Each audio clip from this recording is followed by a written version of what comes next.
Do you ever notice how some creators seem to effortlessly convert their content into clients, while others who may even have content that seems better really struggle to land clients? And if they do, it's really not consistent nor the caliber of client that they really want. I've generated over $6 million in coaching and consulting sales, leveraging very, very simple social media content. And what I've discovered is that it ultimately comes down to two different types of content. Not 5, not 10, just 2. There's also a third element that has nothing to do with what you say or write and very rarely gets discussed. I've integrated all 3 of these elements into a framework that I call the Engineer the Moment framework, or the ETM framework. And in this video, I want to break down these exact 3 parts for you so that you can create simple social media content, whatever platform that may be on, and then ultimately get the clients that you really want. Now, if you want to take this one step further and do things like I do in my business, this content strategy will actually allow you to eliminate sales calls as well. You won't need complex funnels, and you're not going to be creating endless content. This is a very efficient way of approaching content creation. As I said, this same approach has helped me generate over $6 million in coaching and consulting sales, and my clients many more millions. Okay, we're going to talk about why people are focusing on completely the wrong elements. We're going to talk about a bucket that people miss altogether, and then we're going to talk about that third element that has really nothing to do with what you say in your videos or in your content, and it's being missed completely. Plus, as we go along, I'm going to show you how you can implement all of this today. Okay, so let's dive into these 3 critical elements and make sure that you can start deploying it today. I've got notes in front of me here. As I said, I call this the Engineer the Moment framework, and we're going to do a deep dive on this today. Okay, so the core concept here is really the difference between content that converts and content that doesn't. It's not random. It's not by chance. It's engineered. Okay, it's by understanding how people invest in coaching and consulting in today's market. So before we dive into the notes that I've got here, I want to share with you the graphical representation of this model. You see, these are the 3 components here. It's who you are, what you do, and then the third element, which actually has nothing to do with what we write or what we say, is about the journey that the prospect, each individual prospect in your audience is on, and in particular, their timing in relation to when they want to solve their problems and when they want to achieve their goals. Okay. Ultimately, when these 3 things come together, it engineers what I call the moment. You've probably experienced this in 2 different ways. The first is if you're selling something, this will be when someone's been in your audience for a while. Maybe they've been on your email list. You've seen them liking your posts on Instagram, whatever.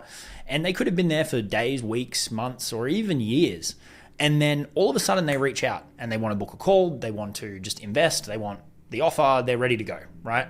And it's funny because all this time has elapsed and then something hits them, and now is the time that they move forward. You may have also experienced this as a buyer yourself. You've been following someone's content for however long, and then just at the right time, when something's happening in your life, something's happening in your business, they hit you with a video, an email, a remarketing ad, whatever it may be, a written piece of content, a photo, it could be anything. And in that moment, everything lines up and it hits you between the eyes and you feel, yep, this is the person for me. This is the right offer at the right time. And you move ahead. That is the moment. And that is what we want to engineer through our content. Okay, we're going to be bouncing back to this model as we move along, because the different intersections achieve different things. But ultimately, we want to bring those 3 elements together, regardless of the platform that we are on. I like to teach fundamental principles so that you can go and apply them to any platform. People will ask questions like, will this work on Facebook? Will this work on Instagram? This will work on any platform. This will work with any media that you create. This will work for audio, video, written, short form written, long form written, short form video. It doesn't matter. This is what you need to engineer in order to have people come to you ready to invest. And that's the key, ready to invest. We're taking the pressure and the weight off the sales process. When you do this very well, that is how you can eliminate sales calls. Okay, so let's dive into these 3 elements one by one in more detail. That first bucket on the left-hand side here is who you are. And this is a bucket that a lot of people miss. If you look at the second bucket here, which is what you do, this one, people are pretty decent at. It's not that hard. This is sharing your expertise. This is sharing your frameworks. This is sharing your methodologies. This piece of content that I'm creating right now is an example of what I do. I'm sharing one of my frameworks that I use and that I help my clients implement. This content is very common and it's not particularly hard to create. But this left-hand side, this who you are, consider this the context for people behind the what you do content. This is the detail about the person creating the content. Okay, here's the issue we run into. If you only create what you do content, right? And you can have different platforms that do different things, but if you only create what you do content, you will make money. I'm not saying that. You will definitely make money. But we don't exist in a market where people sell truly one-of-a-kind products. It's very, very rare. You may package it up in a unique way, but at the core, there's a few fundamental things that people are ultimately selling, right? And so if you only share with people what you do and they can't connect with you on any deeper level than that, whether they realize it or not, a big chunk of them are going to go elsewhere and they'll be prepared to pay more quickly to work with someone that they connect with and resonate with on a more personal level. If the solutions are fundamentally similar, they're going to go with the person that they connect with more on a personal level. Just to give you a real-time example of this, I literally this morning had a kickoff call with another new client who is going to be a dad towards the back half of this year, right? I became a dad about 18 months ago, and I got another one on the way in a couple of months.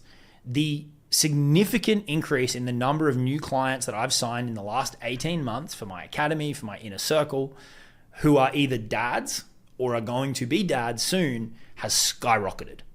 Okay, that is not a coincidence, right? Like, that has happened because my identity as a person has shifted from not being a dad to being a dad, and I've shared that journey with people online, right? Now, I haven't shared it in order to manipulate dads into paying me. That's not the point. I've shared it just because that is who I am now. That is part of my life, and I want to share that. I want to put that out there. Okay, so that's what I'm talking about here. Who is the person behind the frameworks, the intellectual property, the success stories, the results. Okay, this goes into a few different things. I put out a video earlier this week where I was talking about defining your principles and your values and what's really, really important to you. I'll link it below if you haven't watched it. But the who you are in our content is where we really take this to market. What do you value, right? What is a guiding principle for you? What do you use to make your decisions? What lifestyle choices do you make? How do you structure your life, and why do you do things that way? What's your vision for your own life? What's your vision for your clients? And why do you approach things that way? What are your core beliefs about business, about success, about marketing, about sales, right? I've shared one of those with you already. It's that I don't do sales calls.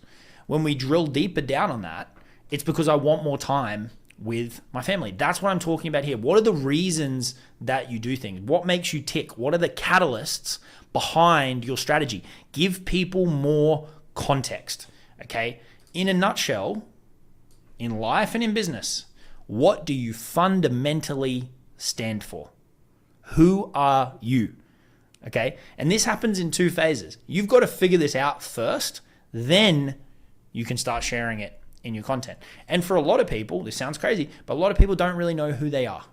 They don't really know what's important to them because they operate on autopilot and they don't stop to pause and reflect and figure all this stuff out. I was there. This has been a deep rabbit hole for me for the last 3.5, 4 years. It's been a big exercise, but I'm more clear now than I've ever been on who I am, what I'm doing, what I'm building, why I'm building it, and the vision. And that is what I share in the who you are bucket of my content. Okay. Hopefully that gives you a good fundamental understanding of this bucket. Okay. If we move to the right-hand side, this is the piece that is a lot more common. All right. This is the what you do.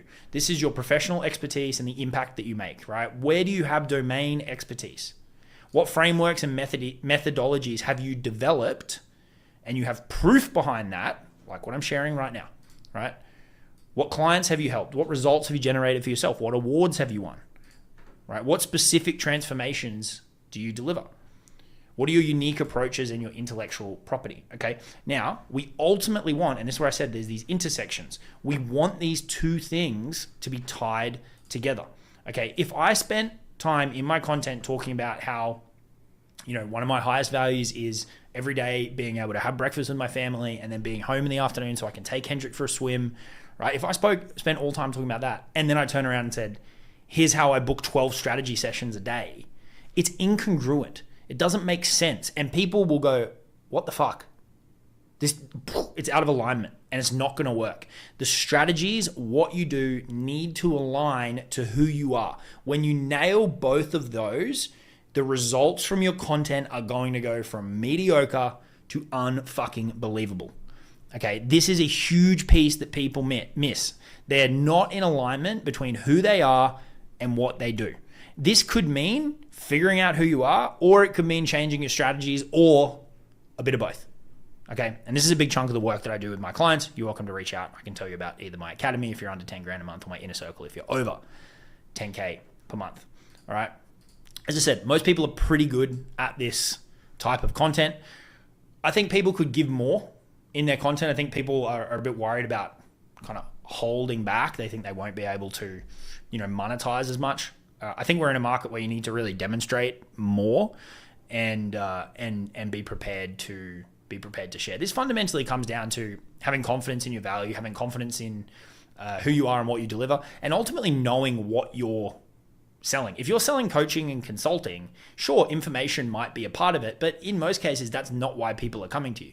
They're coming to you because they want proximity to you. They're coming to you for customization. They're coming to you for implementation. If you sell done for you aspects, they're coming to you for that. They're coming to you for a sounding board, for someone to give them confidence and certainty in the direction, for clarity. There's lots of things that you're ultimately selling in your coaching and consulting business beyond information. And so I think people can dial up the value that they give to the market, and not only would it not cannibalize their sales, I think it would have a significantly positive impact on their sales. Okay, so that's our top two components. Now I want to spend some time talking about this third component, the prospect's journey. And I've written problems, goals, and timing. Okay, so let's dive into this. This is understanding and aligning with where your prospect is at. All right, I want to rewind the clock for you a little bit. I used to be one of those people that said, if you nail the offer, and this was before the purple book came out, if you nail the offer, nothing really matters. And in a lot of cases, that can be the truth. But, sorry about my chair, it's squeaking. Need to give it a spray.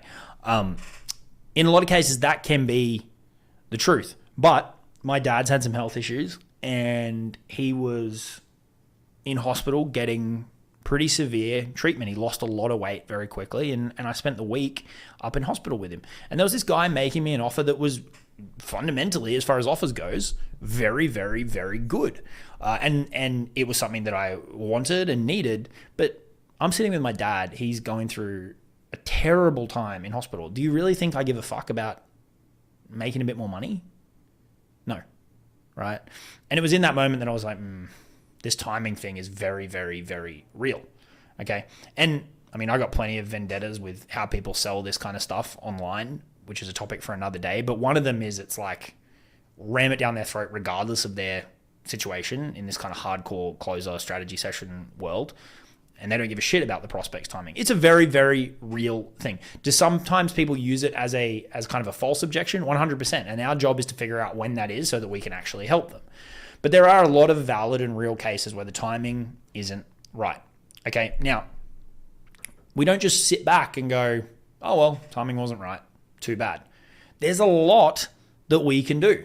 there is a lot that we can execute on to make sure that we're there when the timing is right. Let me do a little, whenever I do this representation, people laugh, but because it's pretty crude. But if you imagine this is you, and this is, as in you want the clients, and these are your prospects in your audience, right? You guys are moving along in tandem. You're creating content, they're consuming it. Ultimately, when you make an offer, you're kind of coming together, be that DM conversation, sales call, whatever. And if the timing's not right, you then separate. What most people do is they pretty much burn that lead. Either with how they show up in the conversation, they make it incredibly uncomfortable. They try this hardcore objection handling kind of bullshit, and it doesn't work. All right. And so, as far as they're concerned, that lead is kind of dead. Now, what happens is, therefore they don't pay as much attention. They block you. They're not interested. Their life keeps going. Then when the timing is right, they look in, you're not there anymore for whatever reason, and they go somewhere else. Okay. If we approach this in the right way, we come together, we make an offer, it's not the right timing, we separate. If we are ruthlessly consistent with our content, if we remarket them with ads, if we create content on different platforms, if we're omnipresent, right? If we continue to throw out offers, if we continue to tweak our offers, if we continue to provide more and more value to the market, if we continue to improve as a leader, right? If we continue to increase the value that we deliver to our clients, all these kind of things, we continue to improve our client results. If we keep doing all that stuff, and when they say, look, the timing's not right, we don't act like an ass like so many salespeople do online, our journeys will continue to move in tandem. And then when they do look in, when the timing is right for them, we will be there. And there is a very, very good chance that we are the person that they choose to move ahead. Okay. So this is about understanding that your prospect is on their own journey.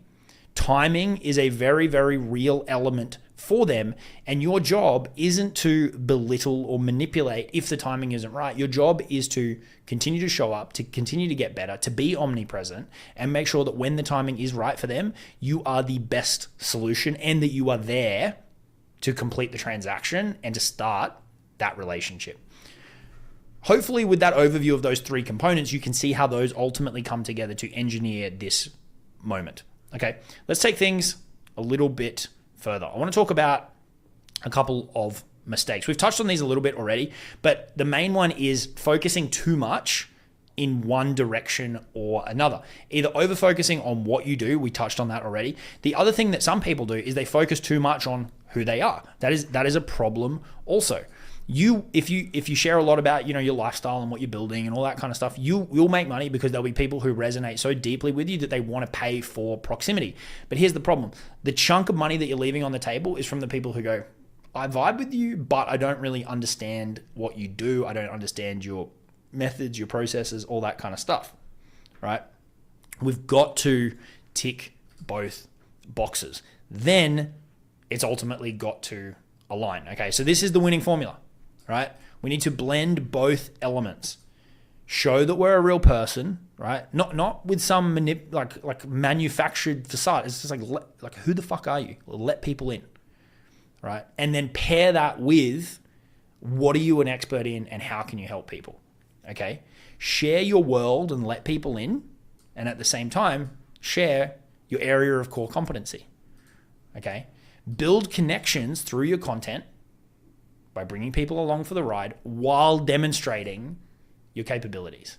Okay. And then for the timing piece, we will obviously want to keep improving our offers, et cetera, but the main part is staying consistent so that when their timing is right, we're still there and we are the natural option.